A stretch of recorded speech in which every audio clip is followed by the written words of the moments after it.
Last week I talked about Johnny Appleseed and how apples became part of American culture. This week we have Pie Day, which is just an excuse to eat pie and hang out with our friends. A lot of our holidays are just excuses to do X thing and hang out with our friends. St. Patrick's Day we just wear green and hang out with our friends, and a lot of people get drunk. But today it is pie, and with the common saying, as American as apple pie, I thought I could throw this out there. Also, because, I wanted pie. And the store pies don't make crust like my mom's. They also don't get the filling right. Basically, my mom's pies are superior, and I wanted some, so I found an excuse to make some. So the history of pies is long, goes back to ancient Egypt, kind of long. Initially, the crust was just kind of a wrapper thing. You'd eat out the filling, chuck the crust, which some people do today. They must have grown up on subpar crusts. Apples, as I mentioned in the previous video, are more of a European thing, and apple pies themselves are usually considered more of a Dutch invention, although something similar also appeared in England, but they weren't quite what we'd recognize as an apple pie. To remedy this a bit before I get into how the saying came about, I'm going to specify that today I'm making a cranberry apple pie. Cranberries are definitively a New World food. And guys, they grow in bogs. They're harvested in bogs, full of spiders, giant spiders. So you go into the bogs and the spiders climb on you. I am so glad we have, systems set up where people can go and make a living becoming spider pillars to harvest cranberries, because I love cranberries. Cranberry sauce, dried cranberries. I've known to just eat them plain. They're super sour. I love them. No, I couldn't do it. So glad that we have these. Okay, yeah. Cranberries, New World food, spiders. Yeah. The tradition of celebrating Independence Day specifically with apple pie kind of starts back during the Revolutionary era, because we had pies at the time, and we had, by this point, the apples on the East Coast at least had been tamed, so they were edible and not just drinkable. And so we made pies because they're amazing, they're delicious. So we had it, it was a popular dessert, and we had a new thing to celebrate. Britain, we celebrate our breakups with pie and explosions. Heck yeah.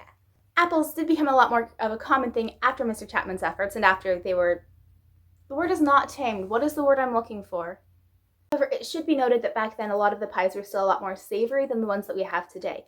Which, if you think of pie as being more of a savory thing, it does make a bit more sense that they would have started pairing it with cheese back then. It just kind of stuck around a little bit. Now, the saying itself might have popped up earlier than we have known records of. Kind of like we're saying of an apple a day keeps the doctor away, which appears to be a twist on, or a newer version of a Welsh saying that goes back a while that has a similar meaning to it. But the saying kind of exploded and got linked specifically to American patriotism during World War II. Also known as the war where U.S. soldiers ate ice cream instead of drinking alcohol, because they were raised primarily during, Prohibition and the Great Depression. So while alcohol was a thing, under the counter, it wasn't as big a deal, so they grew up having their social thing being ice cream instead of alcohol. That'd be cool.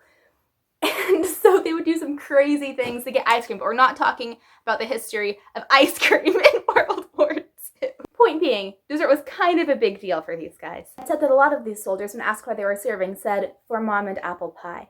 It was also reported that they were very disappointed to find that the apple pies that were in Europe just weren't the same as pies back home. They just were different. Okay, you call it apple pie, but that's not an apple pie.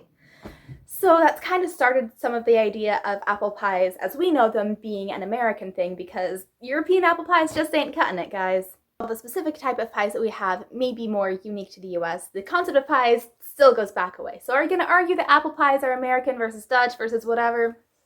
I don't care. It's a fun saying. After this, and some truly legendary exploits to get ice cream on the scene of a war front, the concept of apple pie being part of an American patriotism thing really exploded onto the scene. We don't actually know where it started. It seems to have just kind of popped up kind of bits of everywhere and spread from there. We have advertisements and things saying that our company's watch or clothes or tools or whatever are as American as apple pie.